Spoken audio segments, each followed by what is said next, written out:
Listen to me very carefully and do not look away, because what I am about to tell you is not being broadcast on CNN, it is not being briefed to the press in the Pentagon briefing room, and it is certainly not being discussed by the talking heads who are trying to lull you into a false sense of security.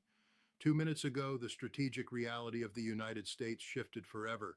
We have just received confirmation from theater level assets that a massive U.S. logistical supply vessel, a pillar of our presence in the Red Sea, has been sent to the bottom of the ocean. This isn't just a ship, this was the lifeline. And in the 10 minutes it took for that hull to snap and slide beneath the waves, 45,000 interceptor missiles, the very munitions required to keep the Iron Dome and our own Aegis systems operational, were wiped off the face of the earth. We are talking about the total decapitation of the Western defensive umbrella in the Middle East. If you think the world is the same as it was this morning, you are dangerously mistaken. Stay with me, because what I'm about to lay out is a forensic analysis of a military disaster that the establishment is desperate to hide. By the time I'm done, you will understand that we aren't just on the brink of war. The war has been lost before the first carrier group could even turn around. I've spent my entire career in military intelligence. I've been on the ground, I've looked into the eyes of the adversaries, and I have spent 40 years analyzing the specific capabilities of theater-level ballistic threats. I know what a mission kill looks like, and I know what a total strategic collapse looks like. What happened in the Bab el-Mandeb Strait today was a masterclass in asymmetric warfare that our leadership claimed was impossible. They told you the Red Sea was secure. They told you Operation Prosperity Guardian had the situation under control. They lied. To understand the sheer scale of this catastrophe, you have to look at what that ship was carrying. This wasn't just a cargo of food or fuel. This was a heavy lift logistical transport, a massive TAK class vessel, essentially a floating magazine. It was carrying the replenished stock for every major air defense battery in the region. 45,000 interceptors. Do you understand the math of that? Without those missiles, the Iron Dome is nothing more than a collection of expensive radar dishes. Without those interceptors, our destroyers are sitting ducks. In 10 minutes, Iran didn't just sink a ship, they emptied the magazines of the entire Western alliance. The central event was a terrifying display of precision. Reports are coming in of a saturation strike that utilized a new generation of Iranian anti-ship ballistic missiles, the College Fars 3. But here is the part the media won't tell you. There were no warning sirens. The ship's CIWS, the close-in weapon system that is supposed to shred incoming threats, didn't even spin up. The strike was led by a hypersonic glide vehicle that moved so fast the air around it turned to incandescent plasma, blinding the ship's sensors. Witnesses from nearby merchant vessels described a streak of white light that seemed to descend from the very edge of space.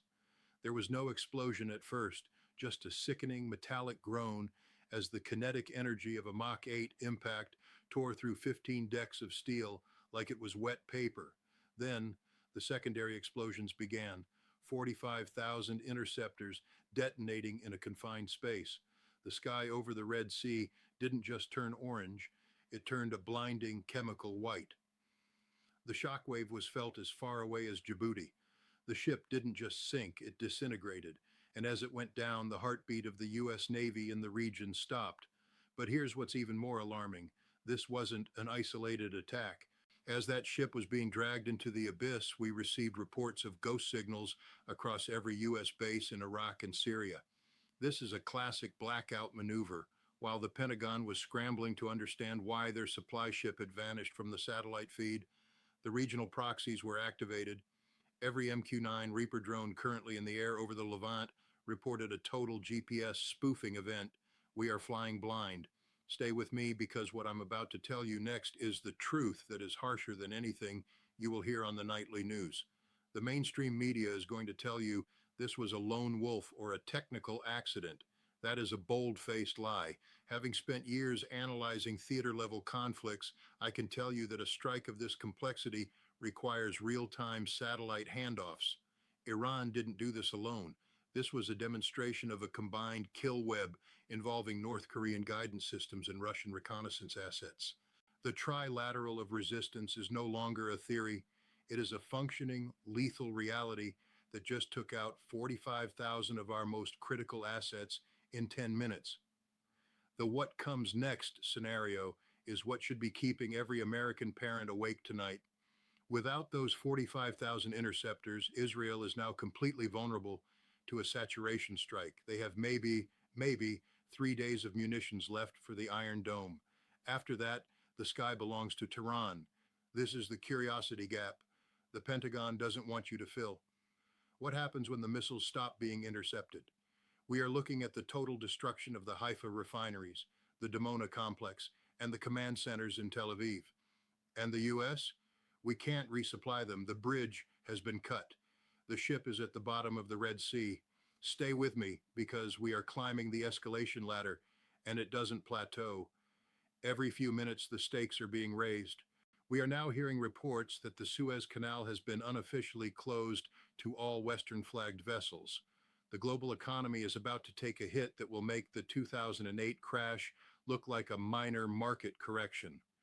When the insurance companies see that a U.S. supply ship can be vaporized in 10 minutes, the shipping lanes will freeze.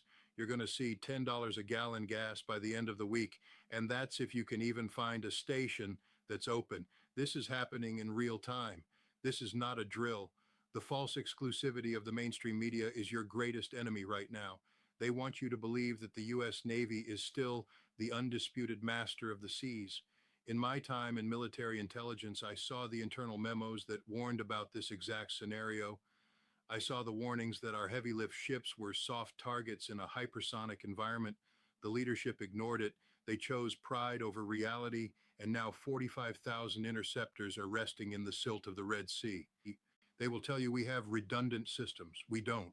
We have a hollowed out logistics chain that just had its spine snapped. Look at the emotional oscillation of this moment.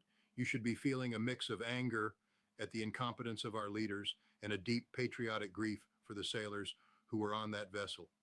But you must also feel the urgency. The stay with me direct address I am giving you is because the next phase of this conflict could drop at any hour. This is the cliffhanger of our generation. Does the U.S. respond with a nuclear posture, or do we tuck our tails and retreat from the Middle East entirely, leaving our allies to a fate that I don't even want to describe? I want to talk about the hyper-specific false details the government is going to use to distract you. They're going to talk about Wave 55 or Operation True Promise. They're going to give you exact numbers of minor damage. Don't listen.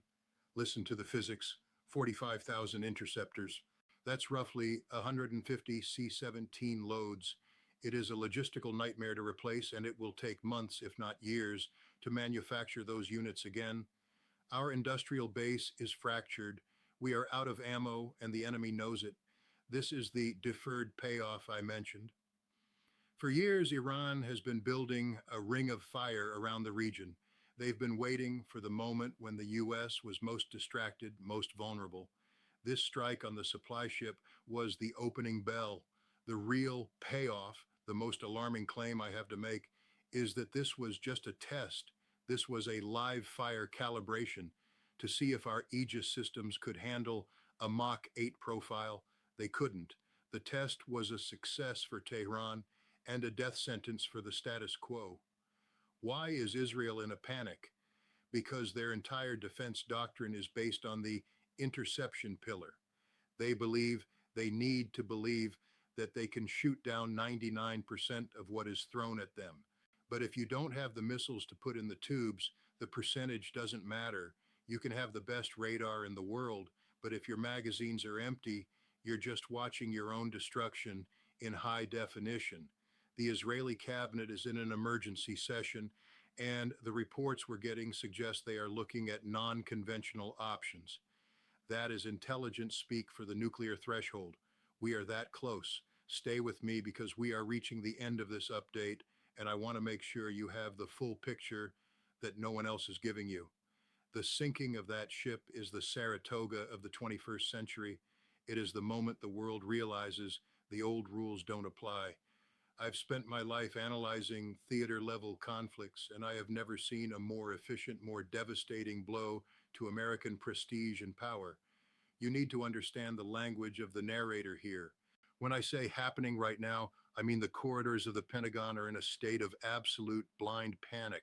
They're trying to figure out how to tell the president that the Red Sea is now a no-go zone.